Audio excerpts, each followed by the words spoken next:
할렐루야. 하나님의 평안이 여러분 모두에게 함께 하시기를 바랍니다. 다 같이 주악에 맞춰 묵도하심으로 수요 예배를 시작하겠습니다.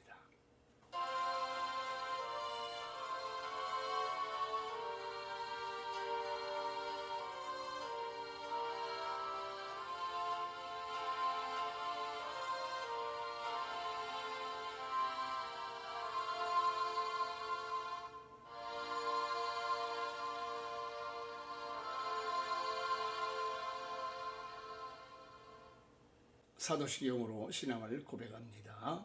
전능하사 천지를 만드신 하나님 아버지를 내가 믿사오며 그 외아들 우리 주 예수 그리스도를 믿사오니 이는 성령으로 잉태하사 동정녀 마리아에게 나시고 본디오 빌라도에게 고난을 받으사 십자가에 못 박혀 죽으시고 장사한 지 사흘 만에 죽은 자 가운데서 다시 살아나시어 하늘에 오르사 전능하신 하나님 우편에 앉아 계시다가 저리로서 산자와 죽은 자를 심판하러 오시리라. 성령을 믿사오며 거룩한 공예와 성도와 서로교통하는 것과 죄를 사하여 주시는 것과 몸이 다시 사는 것과 영원히 사는 것을 믿사옵나이다. 아멘. 오늘 우리가 은혜 받으실 하나님의 말씀은 잠언서 15장 16절부터 18절 말씀까지입니다. 하산이 적어도 여호와를 경외하는 것이 크게 부하고 번뇌하는 것보다 나으니라. 채소를 먹으며 서로 사랑하는 것이 살진 소를 먹으며 서로 미워하는 것보다 나으니라. 분을 쉽게 내는 자는 다툼을 일으켜도 노하기를 더디하는 자는 시비를 그치게 하느니라. 아멘. 할렐루야. 사랑하는 성도 여러분, 하나님의 은혜와 평안이 여러분 모두에게 함께 하시기를 바랍니다. 벌써 가을이 성큼 다가와서 다음 주일 지나고 나면 추석 명절이 기다리고 있습니다. 지금이야 옛날 같지는 않지만 그래도 추석이 되면 제일 먼저 생각나는 것이 어렸을 때 살던 고향입니다. 더더욱 세상이 힘들고 어려워질 때에 가족들이 그리운 것이 인지상정입니다. 특별히 코로나 때문에 삶이 퍽퍽하고 힘이 들지만 이번 추석 명절에 가족과 함께 하면서 행복한 시간들이 되어지기를 바랍니다. 그러면 어떻게 우리가 더욱 화목하고 행복하게 살아갈 수가 있을까요? 첫째로는 여러분의 가정이 여호와를 경외하는 가정이 되셔야 됩니다. 오늘 16절 말씀에 보니까 가산이 적어도 여호와를 경외하는 것이 크게 부하고 번뇌하는 것보다 나으니라 라고 말씀하고 있습니다. 여기에서 크게 부하게 된다고 하는 말은 정상적인 삶을 통해서 하나님의 축복을 받은 것을 말하지 않습니다. 하나님을 경외하고 섬기는 일보다 수단 방법을 가리지 않고 물질을 모으는 일을 위해서 살아가는 삶을 의미합니다. 그러한 삶의 결과로 얻어진 물질은 고통을 가져다주고 잠 못 이루는 밤을 지새우는 인생을 살게 될 것이라고 하는 것을 의미하고 있는 것입니다. 그렇기 때문에 그러한 수단과 방법으로 많은 재물을 모으는 것보다 부족하더라도 하나님을 경외하는 삶을 살아가는 것이 훨씬 복된 인생이라고 하는 것을 말씀하고 있는 것입니다. 그렇습니다. 우리가 인생의 의미를 생각하고 올바른 인생을 살아가려고 하면 내가 물질 위주로 살아갈 것인지 하나님을 경외하는 삶을 최선으로 생각하고 살아갈 것인지를 결정을 하고 온 가족에게 이 사실을 선포해야 됩니다. 그래서 여호수아는 가나안 땅에서 나와 내 집은 여호와만을 섬기기로 결심했노라 이야기를 한 것입니다.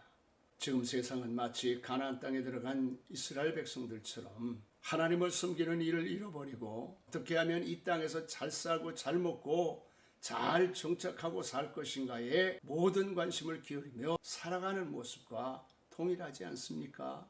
그래서 현실적인 문제가 이렇게 중요하다가 보니까 하나님을 잃어버리고 살아가는 자녀들에게 믿음으로 살아야 된다, 하나님의 말씀대로 살아야 된다라고 올바른 삶을 가르치지 못하고 믿음으로 살아갈 것을 말하지 못하는 것이 현실이 되었습니다. 그러나 오늘 하나님의 말씀에 보니까 화목하고 행복하게 살아가려고 하면 가사 생활이 넉넉하지 않더라도 하나님을 경외하며 믿음으로 살아가야 될 것을 말씀하고 있는 것입니다. 자동차 왕으로 알려진 헨리 포드가 은퇴를 하고 고향에다가 작은 집을 하나 마련하고 요즘 말로 말하면 귀농하여 평화롭게 살고 있었습니다. 그러나 저가 하도 사회적으로 명사인지라 그 은퇴 후에도 많은 사람들이 그의 집을 방문했습니다. 그의 집을 방문해서 이구동성으로 그들이 하는 이야기가 회장님 아무리 은퇴를 하셨다 할지라도 무슨 너무 집이 협소하고 초라하지 않습니까? 라고 하였습니다. 그때마다 포도는 웃으면서 이렇게 이야기를 했습니다.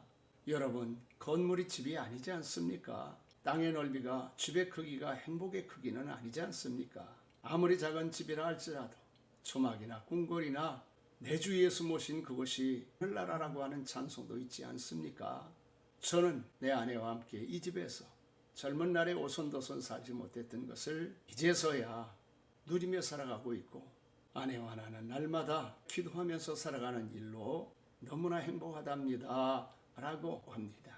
그렇습니다. 사랑하는 성도 여러분, 세상 살아가는데 왜 물질이 필요하지 않겠습니까? 그러나 오늘 말씀해 보니까 물질이 많아서 번뇌하는 것보다 재산이 적어도 하나님을 경외하며 사는 일이 더 복되다고 말씀하고 있습니다.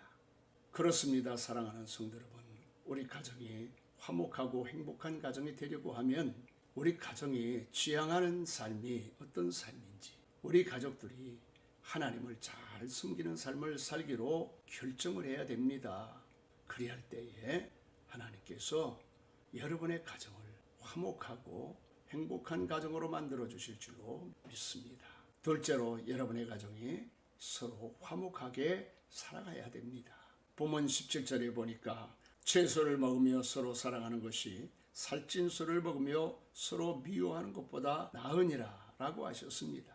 좀 물질이 부족하고 가난할지라도 서로 사랑하며 사는 것이 좋은 음식을 배불리 먹으면서도 서로 다투고 미워하며 사는 것보다 훨씬 낫다라고 하는 것입니다. 물론 가난하게 살면서 서로 다투고 미워하고 사는 것보다 물질이 넉넉한 가운데서 서로 사랑하며 살 수 있다면 얼마나 좋겠습니까? 그러나 안타깝게도 우리가 살아가면서 가족이 서로 원망하기도 하고 사랑한다고 말하기도 하는 배경에는 돈이나 물질 때문일 때가 적지 않게 많이 있습니다. 마음은 그렇지 않은데 어떤 경우에는 돈이 너무 적어도 그것 때문에 가족들이 서로 불화하는 경우도 있고 어떤 경우에는 돈이 많아서 욕심 때문에 가족들이 두고 싸우는 일들이 일어나는 것을 종종 보게 됩니다. 오래전에 어떤 바보간 권사님 가정이 있었습니다. 추석이나 명절이 되면 집안이 북적거렸습니다. 어느 날 추석에 목사님 추석에 와서 저희 집에 예배를 좀 인도해 주세요 라고 부탁을 받고 그 집에 가서 추석 아침에 예배를 드린 적이 있습니다. 얼마나 자손들이 번성했는지 제가 춘천에서 개척을 할 때에 개척교회에서 예배를 드리는 것과 같은 생각이 들었습니다. 그런데 어느 날부터 그 가족이 깨어지기 시작합니다. 이유는 돈 때문이었습니다. 재산이 많지도 않았었는데 재산 다툼을 일으키기 시작하면서 알력이 생기게 되어지고 가족들이 풍비박산이 되어지는 모습을 보면서 너무나 안타까운 생각이 들었습니다.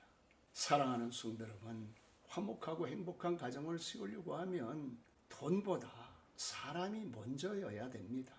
돈보다 부모가 먼저이고 돈보다 형제와 자매가 먼저이고 돈보다 자식이 먼저여야 됩니다. 그래야 화목하고 행복한 가정을 세워나갈 수가 있는 것입니다. 그러므로 사랑하는 성도 여러분, 추석 명절에는 온 가족이 함께 모이게 됩니다. 그럴 때 여러분들은 물질보다도 사람을 귀하게 여기시고 물질이나 환경에 대하여 이야기하다가 서로의 마음을 잃어버리는 안타까운 일이 있어서는 안 되겠습니다.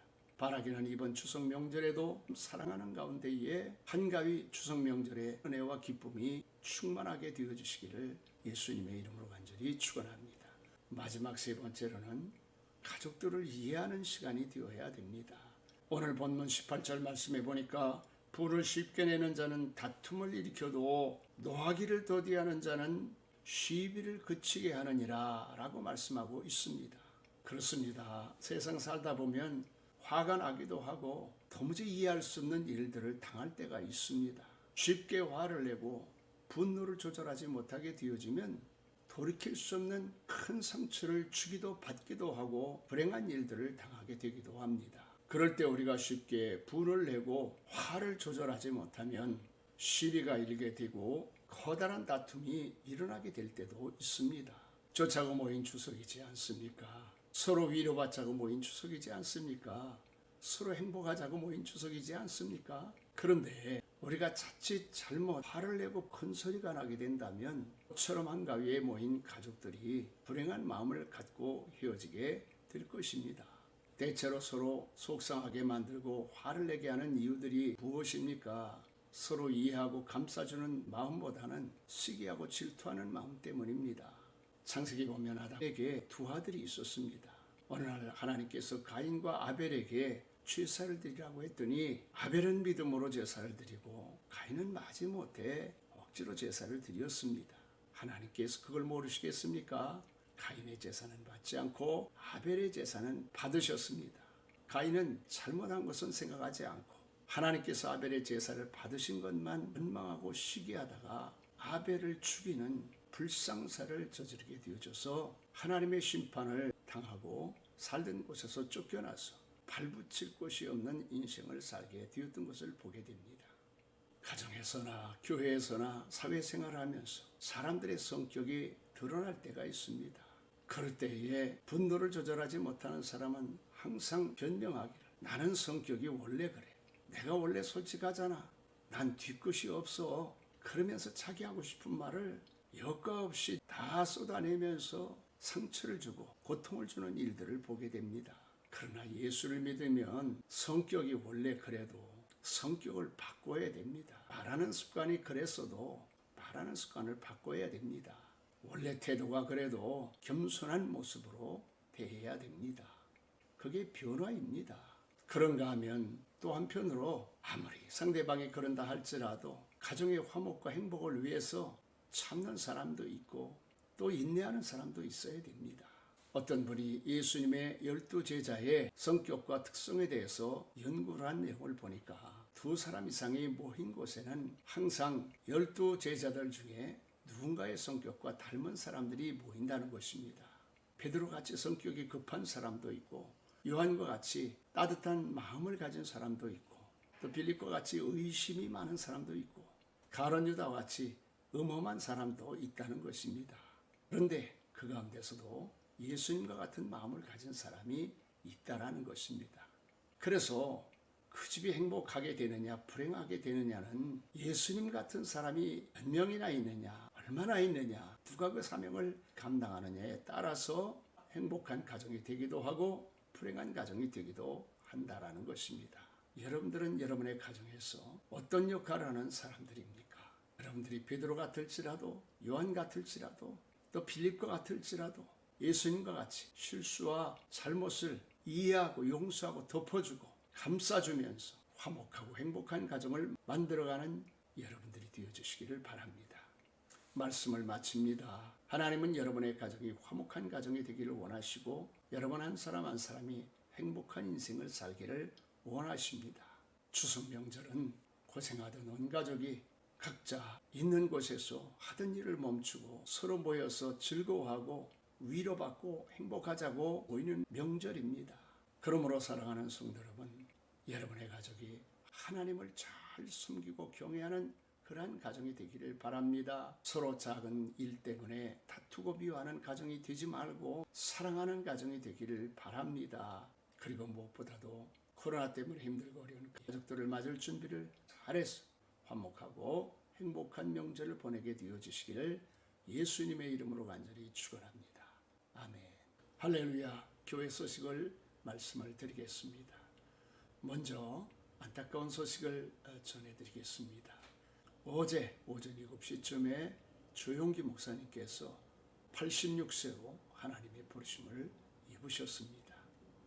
모든 성도들과 함께 애도의 마음을 올리면서 하나님 앞에 가셔서 큰 멸류관과 상급을 받고 평안히 쉬시기를 기도하면서 저는 내일 오후 4시에 우리 경기남 강원 지역회 총회 임원들과 함께 주문을 하겠습니다. 나머지 광고는 카톡 주보로 알려드리겠습니다. 다 같이 주기도문으로 예배를 마치겠습니다. 하늘에 계신 우리 아버지여, 이름이 거룩히 여김을 받으시오며 나라 임하옵시며 뜻이 하늘에서 이루어진 것과 같이 이 땅에서도 이루어지리라. 오늘날 우리에게 일용할 양식을 주옵시고 우리가 우리에게 죄 지은 자를 사하여 준 것 같이 우리의 죄를 사하여 주옵시고 우리를 시험에 들지 말게 하옵시며 다만 악에서 구하옵소서. 대개 나라와 군세와 영광이 아버지께 영원히 있사옵나이다.